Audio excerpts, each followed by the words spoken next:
உத்தியோகபூர்வ விஜயம் மேற்கொண்டு நாட்டுக்கு வருகை தந்த இந்திய வெளிவிவகார செயலாளர் விக்ரம் மிஸ்ரி கொழும்பில் ஜனாதிபதி அனுரகுமார திசாநாயக்கவை நேற்று சந்தித்தார்.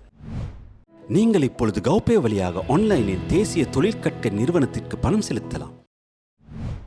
மாகாண சபை தேர்தல்களை விரைவில் நடத்துமாறும் தமிழ் மக்களின் அபிலாஷைகளை நிறைவேற்றுவதற்காக அரசியலமைப்பின் உரிய ஏற்பாடுகளை முழுமையாக நடைமுறைப்படுத்துமாறும் இந்தியா இலங்கை அரசாங்கத்திடம் கோரிக்கை விடுத்துள்ளது.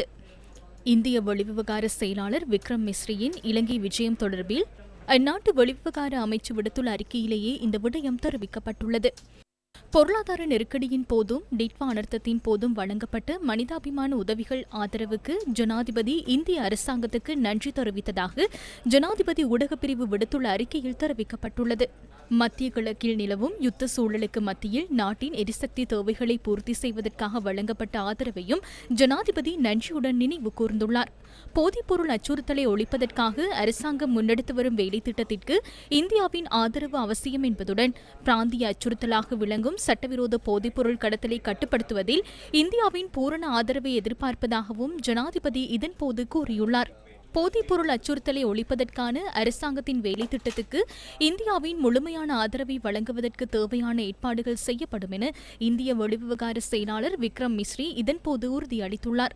இலங்கையின் பொருளாதார சமூக அபிவிருத்திக்காக தற்போது முன்னெடுக்கப்பட்டு வரும் வேலை திட்டங்கள் தொடர்பில் இந்திய வெளிவிவகார செயலாளர் தனது மகிழ்ச்சியை வெளிப்படுத்தியதாகவும் ஜனாதிபதி ஊடகப் பிரிவு விடுத்துள்ள அறிக்கையில் தெரிவிக்கப்பட்டுள்ளது. இந்தியாவின் ஆதரவின் கீழ் இலங்கையில் நடைமுறைப்படுத்தப்படும் திட்டங்களை விரைவுபடுத்துவது தொடர்பில் இந்த சந்திப்பின் போது விசேட கவனம் செலுத்தப்பட்டதாக இந்திய வெளிவிவகார அமைச்சு விடுத்துள்ள அறிக்கையில் தெரிவிக்கப்பட்டுள்ளது. 61.5 மில்லியன் அமெரிக்க டாலர் மானியத்தின் கீழ் செயற்படுத்தப்படவுள்ள காங்கேசன்துறை துறைமுக புனரமைப்பு நவீனமயமாக்கல் திட்டம் தொடர்பான புரிந்துணர்வு ஒப்பந்தத்தை வெகு விரைவில் எட்டுவதற்கான பேச்சுவார்த்தைகளை ஆரம்பிக்கவும் இந்த கலந்துரையாடலில் வலியுறுத்தப்பட்டுள்ளதாக தெரிவிக்கப்பட்டுள்ளது.